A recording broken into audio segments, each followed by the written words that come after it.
الحمد للہ رب العالمین والصلاة والسلام علی خاتم النبیین اما بعد فاعوذ باللہ من الشیطان الرجیم بسم اللہ الرحمن الرحیم۔ فیضان امام شافعی رحمۃ اللہ علیہ، دعائے عطار یا رب المصطفیٰ، جو کوئی 17 صفحات کا رسالہ فیضان امام شافعی رحمۃ اللہ علیہ پڑھ یا سن لے، اسے علم دین کی لازوال دولت سے مالا مال فرما کر بے حساب بخش دے، آمین بجاہ خاتم النبیین صلی اللہ علیہ وآلہ وسلم۔ درود شریف کی فضیلت۔ فرمان امام شافعی رحمۃ اللہ علیہ، میں ہر مسلمان کے لیے پسند کرتا ہوں کہ وہ حضور صلی اللہ علیہ وآلہ وسلم پر کثرت سے درود پاک پڑھے، بیٹھتے اٹھتے جاگتے سوتے ہو الہی میرا شعار درود، دل میں جلوے بسے ہوئے تیرے لب سے جاری ہو بار بار درود، صلو علی الحبیب صلی اللہ علی محمد۔ حسن سلوک کی بہترین مثال منقول ہے، ایک بار امام شافعی رحمۃ اللہ علیہ نے کسی درزی سے قمیض لانگ شرٹ سلوائی۔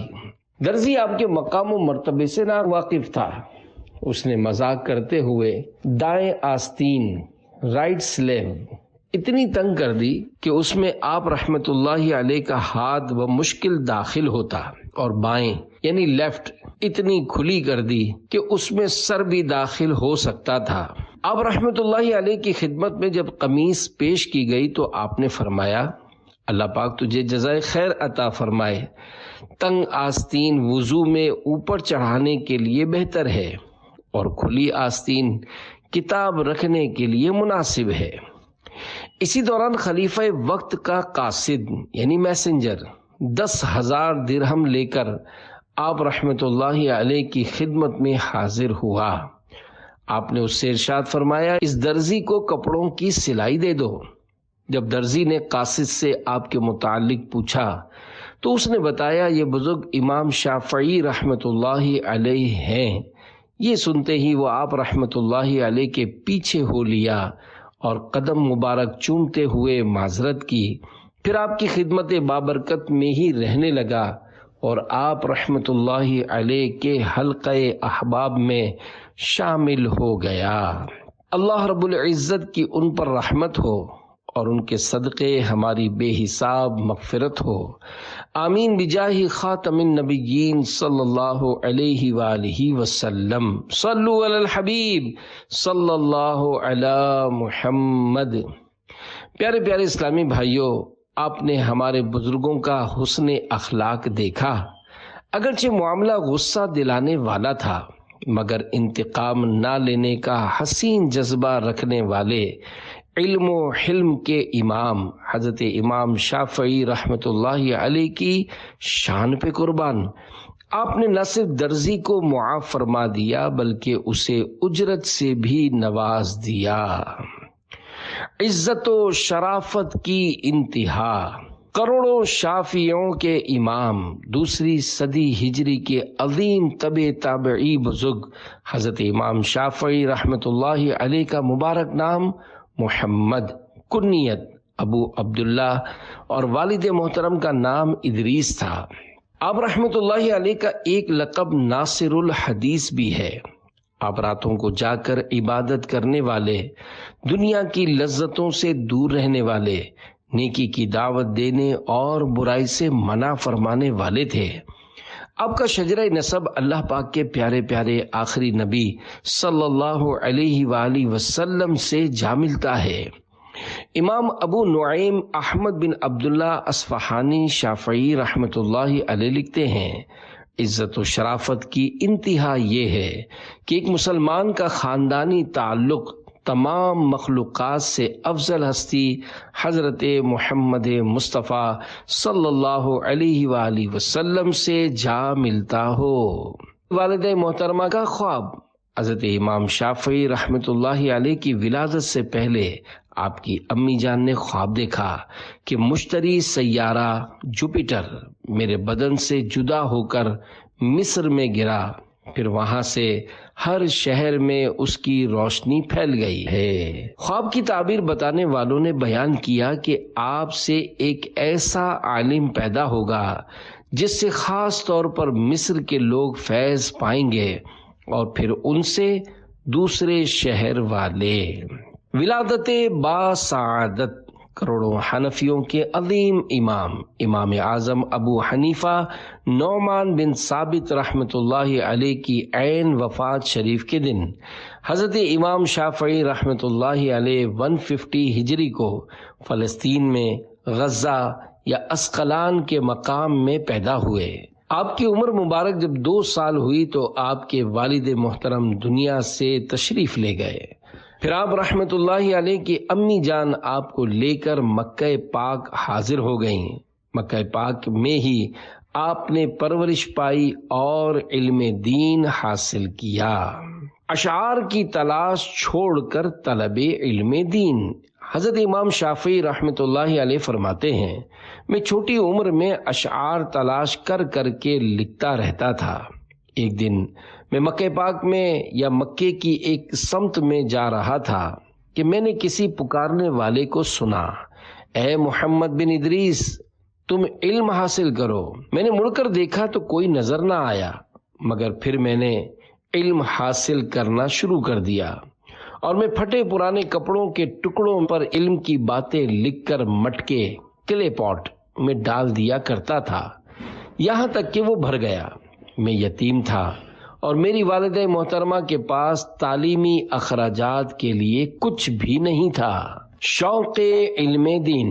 امام شافعی رحمت اللہ علیہ کا بیان ہے، ماں کے پاس معلم یعنی ٹیچر کو دینے کے لیے کچھ نہ تھا، البتہ معلم اس بات پر راضی ہو گئے کہ ان کے جانے کے بعد میں مدرسے کی نگرانی کیا کروں۔ میں نے 7 سال کی عمر میں قرآن کریم حفظ کر لیا تو مسجد جانے لگا اور علماء کرام کے پاس بیٹھ کر حدیث اور دینی مسائل یاد کرنا شروع کر دیے۔ مکہ پاک میں ہمارا گھر وادی خیف میں تھا۔ میں کوئی چمکدار ہڈی دیکھتا تو اس پر حدیث اور مسئلہ لکھ لیتا تھا۔ جب وہ ہڈی بھر جاتی تو میں اسے ایک پرانے گڑھے میں ڈال دیتا۔ اللہ پاک نے آپ پر علم کے دروازے کھول دیے، یہاں تک کہ حضرت مسلم بن خالد زنجی رحمت اللہ علیہ نے آپ کو فتویٰ کی ترغیب دیتے ہوئے فرمایا، ابو عبداللہ تم فتویٰ دیا کرو، بخدا تمہارے فتویٰ دینے کا وقت آ چکا ہے۔ حالانکہ اس وقت امام شافعی رحمت اللہ علیہ 15 سال کے تھے۔ صلو علی الحبیب صلی اللہ علی محمد۔ امام شافعی کی فضیلت بزبان آخری نبی صلی اللہ علیہ وآلہ وسلم۔ اللہ پاک کے پیارے پیارے آخری نبی مکی مدنی محمد عربی صلی اللہ علیہ وآلہ وسلم نے ارشاد فرمایا، قریش کو گالی نہ دو، بے شک ان کا عالم زمین کو علم سے بھر دے گا۔ امام ابو بکر حسین بن احمد بہقی رحمت اللہ علیہ فرماتے ہیں، ہمارے علماء کرام کی ایک جماعت کا کہنا ہے، یہاں جس عالم کا ذکر ہے اس سے مراد حضرت امام شافعی رحمت اللہ علیہ ہیں، اور یہی بات امام احمد رحمت اللہ علیہ سے مروی ہے۔ صلو علی الحبیب صلی اللہ علی محمد۔ 40 سال سے دعا۔ امام احمد بن حنبل رحمت اللہ علیہ فرماتے ہیں، 6 افراد ایسے ہیں جن کے لیے میں سحری میں دعا کرتا ہوں، ان میں سے ایک امام شافعی رحمت اللہ علیہ ہیں۔ حضرت یحییٰ بن سعید قطان رحمت اللہ علیہ فرماتے ہیں، میں 40 سال سے نماز کے بعد خاص طور پر امام شافعی رحمت اللہ علیہ کے لیے دعا کرتا ہوں، اور حضرت ابو بکر بن خلاد رحمت اللہ علیہ فرماتے ہیں، میں ہر نماز کے بعد امام شافعی رحمت اللہ علیہ کے لیے دعا کرتا ہوں۔ ایوب بن سوید رحمۃ اللہ علیہ فرماتے ہیں میں گمان نہیں کرتا کہ میں امام شافعی کے بعد ان جیسا کوئی اور دیکھوں۔ مامون الرشید کہتے ہیں میں نے امام شافعی رحمۃ اللہ علیہ کا ہر طرح سے امتحان لیا مگر میں نے انہیں ہر امتحان میں کامیاب ہی پایا۔ عالم مدینہ امام مالک رحمۃ اللہ علیہ کی خدمت میں حاضری۔ حضرت امام شافعی رحمۃ اللہ علیہ اپنے چچا کے ساتھ مکہ پاک سے یمن تشریف لے گئے۔ جب واپس تشریف لائے تو پہل حضرت مسلم بن خالد زنجی اور حضرت سفیان بن عیینہ رحمۃ اللہ علیہما سے پڑھتے رہے۔ پھر آپ نے امام مالک رحمۃ اللہ علیہ کی خدمت میں جانے سے پہلے ان کی حدیث کی کتاب موطا امام مالک 10 سال کی عمر میں حفظ کر لی۔ آپ رحمۃ اللہ علیہ فرماتے ہیں کہ جب میری عمر 12 سال ہوئی تو میں امام مالک رحمۃ اللہ علیہ کی خدمت میں حاضر ہوا کہ انہیں موطا سناؤں۔ امام مالک رحمۃ اللہ علیہ نے چھوٹا سمجھ کر فرمایا کسی کو تلاش کرو جو تمہارے لیے پڑھے۔ میں نے عرض کی حضور اگر آپ کو میرا پڑھنا اچھا لگے تو مجھ ہی سے سن لیجئے ورنہ میں کسی پڑھنے والے کو لے آؤں گا۔ فرمایا پڑھو۔ میں آپ کے سامنے پڑھتا رہا حتیٰ کہ کتاب السیر تک پہنچ گیا۔ آپ نے مجھ سے فرمایا بیٹا اسے سنبھال لو اور اب علم فقہ حاصل کرو اور اسی میں لگے رہو۔ مجتہد کسے کہتے ہیں؟ پیارے پیارے اسلامی بھائیوں، اسلام میں 100 یعنی 100 یا اس سے کچھ زیادہ مجتہدین ہوئے ہیں۔ مجتہد وہ ہے جس میں اس قدر علمی لیاقت اور قابلیت ہو کہ قرآنی اشارات و رموز کو سمجھ سکے اور کلام کے مقصد کو پہچان سکے اور اس سے مسائل نکال سکے، ناسخ و منسوخ کا پورا علم رکھتا ہو، علم صرف و نحو، بلاغت وغیرہ میں اس کو پوری مہارت حاصل ہو، احکام کی تمام آیتوں اور حدیثوں پر اس کی نظر ہو۔ حضرت امام شافعی رحمۃ اللہ علیہ مجتہد مطلق اور فقہ شافعی کے بانی ہیں۔ آپ کے مقلدوں کو شوافع کہتے ہیں۔ دنیا میں احناف کے بعد سب سے زیادہ تعداد شوافع کی ہے۔ اللہ کریم نے امام شافعی رحمۃ اللہ علیہ کو بہت مقبولیت عطا فرمائی۔ صحیح العقیدہ حنفی ہو یا شافعی، مالکی ہو یا حنبلی، سب آپس میں بھائی بھائی ہیں۔ الحمدللہ ان کا آپس میں کوئی تعصب ریکسم نہیں، اور تعصب ہو بھی کیسے سکتا ہے کیونکہ جب چاروں ائمہ مجتہدین میں تعصب نہ تھا تو ان کے ماننے والے کیسے تعصب کریں گے؟ لہذا دنیا میں جہاں کہیں بھی شافعی، مالکی یا حنبلی خوش عقیدہ ہوں وہ ہمارے اسلامی بھائی ہیں۔ اللہ پاک ہمیں ان چاروں بزرگان دین رحمت اللہ علیہم کے فیضان سے نوازے۔ مالکی ہو، حنبلی ہو، حنفی ہو یا شافعی، مت تعصب رکھنا اور کرنا نہ ان سے دشمنی۔ صلو علی الحبیب صلی اللہ علی محمد۔ امام مالک کا امام شافعی کو تحفہ۔ امام شافعی رحمت اللہ علیہ فرماتے ہیں میں نے مدینہ پاک میں امام مالک رحمت اللہ علیہ کے دروازے پر خراسان یا مصر کے گھوڑے بندھے دیکھے جو آپ کو بطور ہدیہ یعنی گفٹ پیش کیے گئے تھے۔ اس قدر اعلیٰ گھوڑے میں نے کبھی نہ دیکھے تھے۔ چنانچہ میں نے عرض کی یہ گھوڑے کتنے عمدہ ہیں؟ فرمایا میں یہ سب آپ کو تحفے میں دیتا ہوں۔ میں نے عرض کی ایک گھوڑا اپنے لیے تو رکھ لیجئے۔ فرمایا مجھے اللہ پاک سے حیا آتی ہے کہ اس مبارک زمین کو اپنے گھوڑے کے قدموں تلے روندوں جس میں اس کے پیارے پیارے آخری نبی صلی اللہ علیہ وآلہ وسلم موجود ہیں، یعنی آپ کا روضہ انور ہے۔ ہاں ہاں رہے مدینہ ہے غافل ذرا تو جاگ، او پاؤں رکھنے والے یہ جا چشم و سر کی ہے۔ صلو علی الحبیب صلی اللہ علی محمد۔ مدینے میں ننگے پاؤں رہنا عاشقوں کا طریقہ ہے۔ اے عاشقان رسول، عاشقوں کے انداز نرالے ہوتے ہیں۔ محبوب سے نسبت رکھنے والی ہر چیز سے محبت ہوتی ہے۔ امام مالک رحمت اللہ علیہ جیسے بزرگ جنہیں عالم مدینہ کہا جاتا تھا، مدینہ پاک میں ننگے پاؤں رہتے تھے۔ ایک تو وہ بابرکت زمانہ تھا، اور ایک آج کا دور ہے کہ بعض نادان لوگ مدینہ پاک میں ننگے پاؤں رہنے کے معاملے میں شیطانی وسوسوں کا شکار ہوتے ہیں۔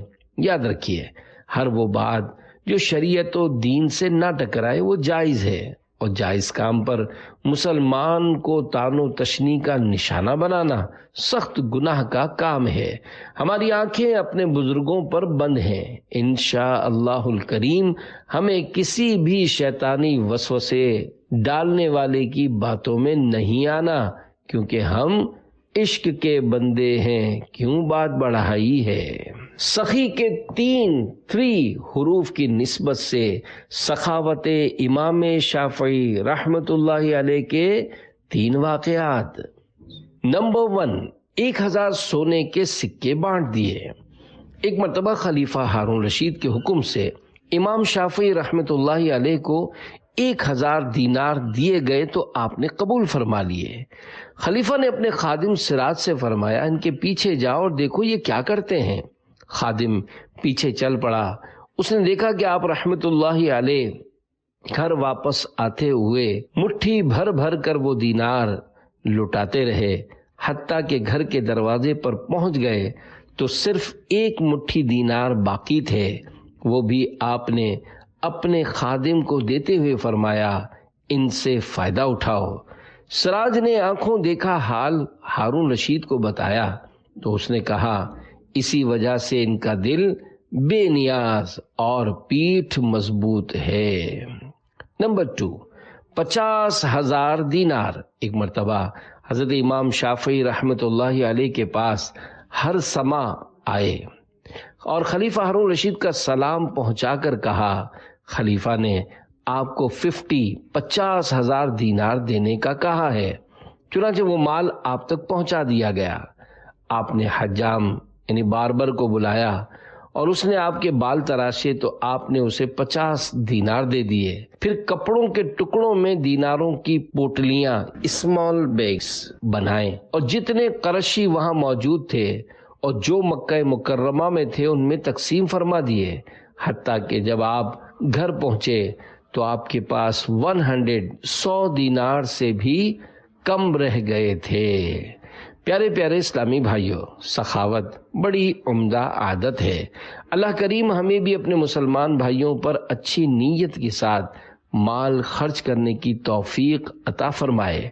رضا الہی کے لیے راہ خدا میں خرچ کیے ہوئے مال پر آخرت میں اجر و ثواب ملنے کے ساتھ ساتھ سخی دل شخص دنیا میں بھی عزت پاتا ہے اور لوگوں کے دلوں میں اس کی محبت بڑھتی ہے، جبکہ تنگ ہاتھ رکھنے والا کنجوس آخرت کے ساتھ ساتھ دنیا میں بھی لوگوں کی نظروں میں ذلیل ہوتا ہے۔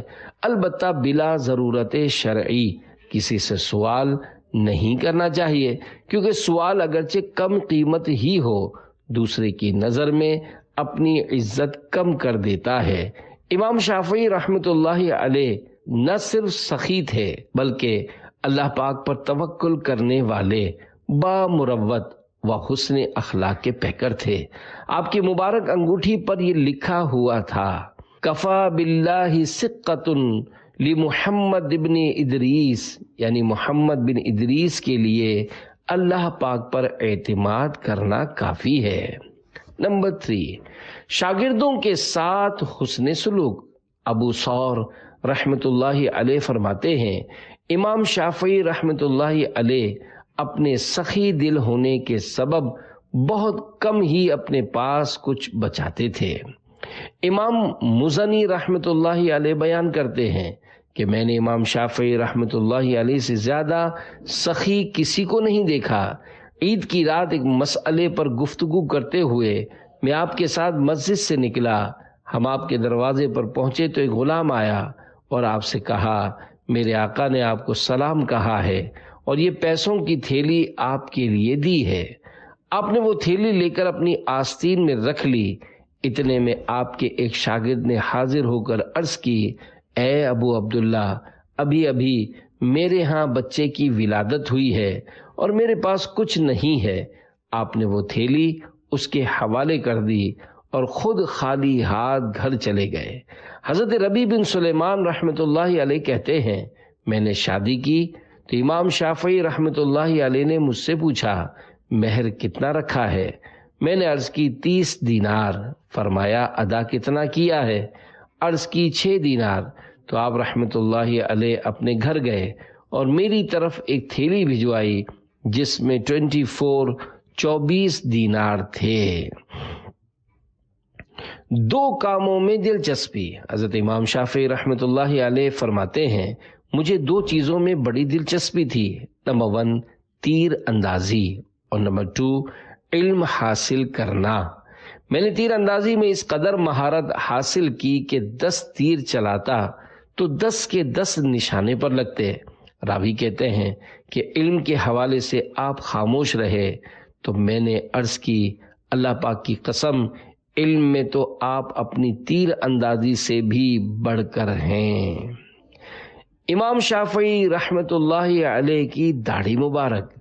امام مزنی رحمۃ اللہ علیہ فرماتے ہیں میں نے امام شافعی رحمۃ اللہ علیہ سے زیادہ حسین و جمیل نہیں دیکھا۔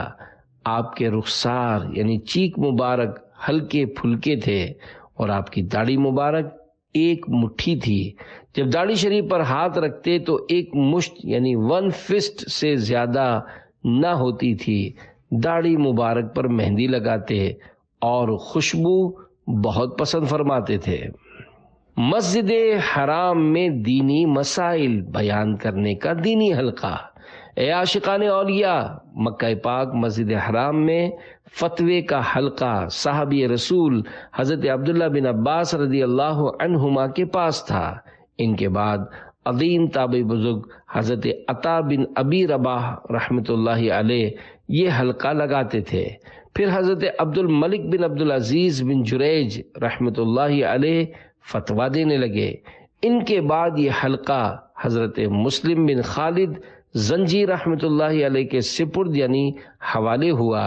پھر اس منصب پر حضرت سعید بن سالم قداح رحمۃ اللہ علیہ کے بعد حضرت امام محمد شافعی رحمۃ اللہ علیہ تشریف فرما ہوئے، جبکہ آپ اس وقت نوجوان تھے۔ عافیت کا سوال کیجئے۔ ایک مرتبہ حضرت امام شافعی رحمۃ اللہ علیہ شدید بیمار ہو گئے اور یہ دعا کرتے اے اللہ پاک اگر اس بیماری میں تو راضی ہے تو اس میں مزید اضافہ فرما دے۔ تو شہر کے اطراف سے حضرت ادریس بن یحییٰ معافری رحمۃ اللہ علیہ نے انہیں ایک خط بھیجا، اے ابو عبداللہ ہمارے لیے بہتر یہ ہے کہ ہم اللہ پاک سے عافیت کا سوال کیا کریں۔ اس کے بعد حضرت امام شافعی رحمۃ اللہ علیہ نے اپنے قول سے رجوع کرتے ہوئے عرض کیا میں اللہ پاک سے مغفرت طلب کرتا ہوں اور اس کی بارگاہ میں توبہ کرتا ہوں۔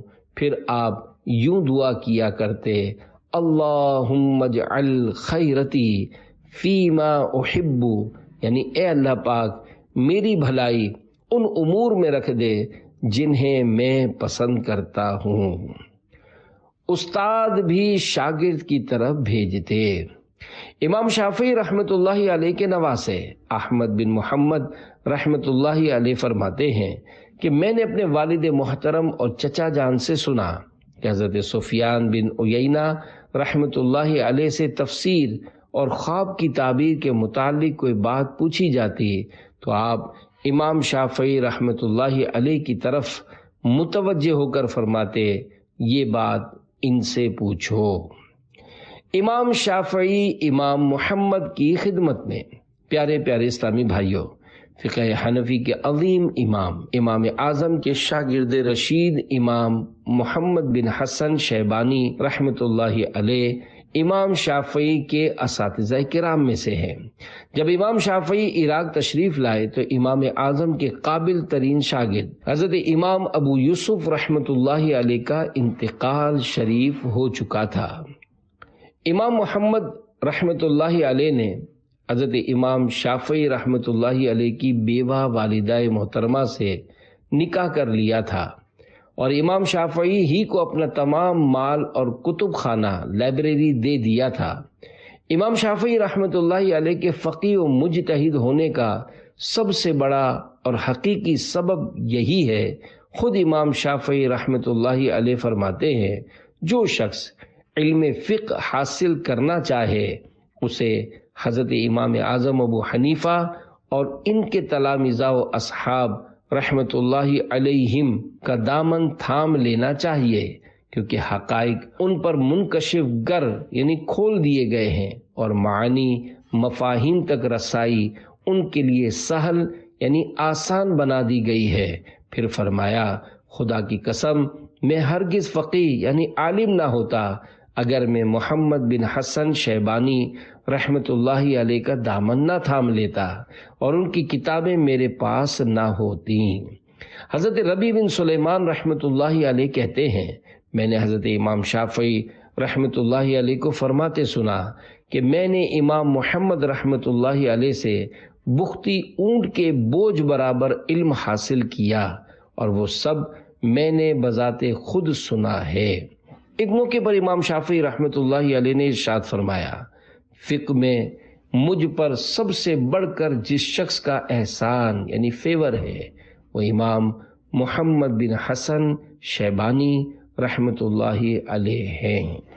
بندہ موٹا کیوں ہوتا ہے؟ فرمانے امام شافعی رحمۃ اللہ علیہ، امام محمد رحمۃ اللہ علیہ کے سوا کوئی بھی موٹا شخص کامیاب نہیں ہوا۔ پوچھا گیا کیوں؟ فرمایا اس لیے کہ عقل مند آدمی میں دو میں سے ایک عادت ضرور ہوتی ہے، یا تو وہ اپنی آخرت کے لیے غمگین رہتا ہے، یا پھر اپنی دنیا کے لیے، اور غم کے ساتھ چربی کبھی نہیں چڑھتی۔ لہذا جب بندہ دونوں غموں سے خالی ہے تو پھر وہ جانوروں کی صف میں چلا گیا اور چربی چڑھنے لگی۔ بہت کھانے پینے سے پرہیز کرنا کہ بسیار خوری میں نقصان بڑا ہے۔ صلو علی الحبیب صلی اللہ علی محمد۔ امام شافعی کی امام اعظم سے عقیدت و محبت۔ امام شافعی رحمۃ اللہ علیہ کا بارگاہ امام اعظم ابو حنیفہ رحمۃ اللہ علیہ میں ادب و احترام کا یہ عالم تھا کہ آپ فرماتے ہیں کہ میں حضرت امام اعظم ابو حنیفہ رحمۃ اللہ علیہ سے برکت حاصل کرتا ہوں اور آپ کی قبر پر حاضری دیتا ہوں، اور جب مجھے کوئی ضرورت پیش آتی ہے تو میں 2 رکعت نماز نفل ادا کرتا ہوں اور ان کی قبر کے قریب آ کر اپنی ضرورت کے لیے اللہ پاک سے دعا کرتا ہوں تو میری ضرورت جلد پوری ہو جاتی ہے۔ اور ایک مستند روایت یہ ہے کہ حضرت امام شافعی رحمۃ اللہ علیہ نے نماز فجر امام اعظم رحمۃ اللہ علیہ کے مزار شریف کے نزدیک ادا کی تو اس میں قنوت نہیں کیا، جبکہ شوافع کے یہاں قنوت نماز فجر میں پڑھی جاتی ہے۔ کسی نے آپ سے سوال کیا کہ حضور یہ کیا کیا؟ آپ نے فجر میں قنوت نہیں کیا؟ آپ نے جواب میں فرمایا، یہ صاحب قبر کا ادب و احترام ہے نعمان ابن ثابت، ابو حنیفہ ہے ان کی کنیت، پکارتا ہے یہ کہہ کے عالم امام اعظم ابو حنیفہ۔ صلو علی الحبیب صلی اللہ علی محمد۔ مزارات اولیاء کی برکتیں۔ اے عاشقان اولیاء، اس واقعے سے یہ بھی پتہ چلا کہ اولیاء کرام رحمت اللہ علیہم کے مزارات شریف پر حاضری دینا اللہ کے نیک بندوں کا پرانا طریقہ چلا آ رہا ہے۔ جو لوگ بلا وجہ اولیاء کرام کے مزارات پر حاضری دینے سے منع کرتے ہیں وہ سخت غلط فہمی میں مبتلا ہیں۔ انہیں چاہیے کہ شیطانی وسوسوں سے بچتے ہوئے خود بھی مزارات مبارکہ پر حاضری دیں اور عاشقان رسول کو بھی حاضری سے نہ روکیں۔ البتہ اگر مزار شریف کے اطراف میں کوئی غیر شرعی معاملہ ہو یا بے پردگی وغیرہ ہو تو اس کو دل میں ضرور برا جانیے، مگر اس وجہ سے اپنے آپ کو حاضری سے محروم کر لینا سخت نادانی ہے۔ ناک پر مکھی بیٹھے تو مکھی کو اڑانا چاہیے، نہ کہ بندہ اپنی ناک ہی کاٹ ڈالے۔ اسلام کے پہلے خلیفہ حضرت امام شافعی رحمۃ اللہ علیہ نے فرمایا، حضرت ابو بکر صدیق رضی اللہ عنہ کی خلافت پر لوگوں نے اتفاق کیا، پھر آپ نے حضرت عمر رضی اللہ عنہ کو خلیفہ بنایا، جبکہ انہوں نے 6 افراد کی شورا بنائی کہ اپنے میں سے کسی ایک کو خلیفہ منتخب کر لے، تو شورا نے خلافت حضرت عثمان رضی اللہ عنہ کو سپرد کر دی۔ وجہ یہ تھی کہ رسول اللہ صلی اللہ علیہ وآلہ وسلم کے بعد لوگوں میں بڑی بے چینی تھی، اور انہوں نے آسمان کے نیچے حضرت ابو بکر صدیق رضی اللہ عنہ سے بہتر کسی کو نہ پایا، تو آپ ہی کو اپنا خلیفہ بنا لیا۔ حضرت ربیع رحمۃ اللہ علیہ کہتے ہیں، میں نے امام شافعی رحمۃ اللہ علیہ کو یہ فرماتے ہوئے سنا کہ رسول اللہ صلی اللہ علیہ وآلہ وسلم کے بعد لوگوں میں سب سے افضل حضرت ابو بکر، پھر حضرت عمر، پھر حضرت عثمان اور پھر حضرت علی رضی اللہ عنہم ہیں۔ سایہ مصطفیٰ مایہ اصطفیٰ، عز و ناز خلافت پہ لاکھوں سلام، یعنی اس افضل الخلق بعد الرسل، ثانی اثنین ہجرت پہ لاکھوں سلام، صلو علی الحبیب صلی اللہ علی محمد۔ امت محبوب کے لیے دعائیں۔ حضرت حسن کرابیسی رحمۃ اللہ علیہ بیان کرتے ہیں کہ میں نے امام شافعی رحمۃ اللہ علیہ کے ساتھ کئی راتیں گزاری ہیں۔ آپ تقریباً 1/3 رات نماز پڑھتے تھے، اور میں نے انہیں 50 سے زیادہ آیات پڑھتے نہیں دیکھا۔ اگر زیادہ پڑھ لیتے تو 100 پڑھ لیتے، اور کسی بھی آیت رحمت پر پہنچتے تو بارگاہ الہی میں اپنے لیے اور تمام مسلمانوں کے لیے رحمت کی دعا مانگتے، اور جب بھی کوئی عذاب کے تذکرے والی آیت پڑھتے تو اس سے پناہ مانگتے، پھر اپنے اور تمام مسلمانوں کے لیے اس سے نجات مانگتے تھے۔ خوف خدا سے بے ہوش ہو گئے۔ امام شافعی رحمۃ اللہ علیہ کے سامنے ایک مرتبہ بڑی پیاری آواز میں ان آیات مبارکہ کی تلاوت کی گئی۔ ھذا یوم لا ینطقون ولا یؤذن لهم فیعتذرون۔ ترجمہ کنز ایمان، یہ دن ہے کہ وہ بول نہ سکیں گے اور نہ انہیں اجازت ملے کہ عذر کریں۔ تو آپ کا رنگ تبدیل ہو گیا، رونگٹے کھڑے ہو گئے، اور جسم شریر کے جوڑ کپ کپانے لگے، اور آپ بے ہوش ہو کر زمین پر تشریف لے آئے۔ جب طبیعت کچھ بہتر ہوئی تو بارگاہ الہی میں عرض کی، یا اللہ پاک، میں جھوٹوں کے ٹھکانے اور غافل لوگوں کے منہ پھیرنے سے تیری پناہ چاہتا ہوں۔ یا اللہ پاک، تیری پہچان رکھنے والوں کے دل تیرے لیے جھک گئے، اور تیری ملاقات کا شوق رکھنے والوں کی گردنیں تیری ہیبت کے سامنے جھک گئیں۔ اے میرے مالک و مولا، مجھ پر اپنا فضل و کرم عطا فرما، اور مجھے اپنے پردہ بخشش میں چھپا لے، اور اپنے لطف و کرم سے میری کوتاہیاں معاف فرما دے۔ یا خدا میری مغفرت فرما، باغ فردوس مرحمت فرما، تو گناہوں کو کر معاف، اللہ میری مقبول معذرت فرما۔ صلو علی الحبیب صلی اللہ علی محمد۔ عبادات و نیک عادات۔ حضرت امام شافعی رحمۃ اللہ علیہ نے رات کو 3 حصوں میں تقسیم کر رکھا تھا، 1/3 علم کے لیے، 1/3 عبادت کے لیے، اور 1/3 آرام کے لیے۔ آپ رمضان مبارک میں 60 قرآن کریم ختم فرمایا کرتے تھے، اور سب نماز میں ختم کرتے۔ آپ رحمۃ اللہ علیہ نے فرمایا، میں نے اللہ پاک کی کبھی سچی یا جھوٹی قسم نہیں کھائی، اور میں نے کبھی بھی جھوٹ نہیں بولا۔ اے عاشقان امام شافعی، کاش ہمیں بھی روزانہ کچھ نہ کچھ قرآن کریم پڑھنے سننے کی سعادت نصیب ہو جائے۔ کاش ہم بھی خوف خدا میں روئیں، گناہوں سے توبہ کریں، اللہ پاک کی بارگاہ میں سجدے میں سر جھکائیں، 5 نمازیں با جماعت پابندی سے ادا کریں۔ کاش امام شافعی رحمۃ اللہ علیہ کے صدقے ہماری زبان سے بھی کبھی جھوٹ نہ نکلے۔ مذاق میں بھی جھوٹ نہیں بولنا چاہیے۔ بعض تاجر گاہک پھنسانے کے لیے اللہ پاک کے نام کی جھوٹی قسم تک اٹھانے میں لحاظ نہیں کرتے۔ جھوٹی قسم کھانا کبیرہ یعنی بڑا گناہ اور جہنم میں لے جانے والا کام ہے۔ جھوٹی قسم مال بکوا دیتی اور برکت ختم کر دیتی ہے۔ بات بات پر قسم کھانے والا اپنا اعتماد کھو دیتا ہے، پھر لوگ اس پر اعتبار نہیں کرتے، اگرچہ وہ بات میں سچا ہی کیوں نہ ہو۔ 72 نیک اعمال کے مطابق زندگی گزاریے، انشاءاللہ الکریم دین و دنیا کی بے شمار بھلائیاں ہاتھ آئیں گی۔ نیز عاشقان رسول کے ساتھ سنتیں سیکھنے سکھانے کے لیے مدنی قافلوں میں سفر کیجیے۔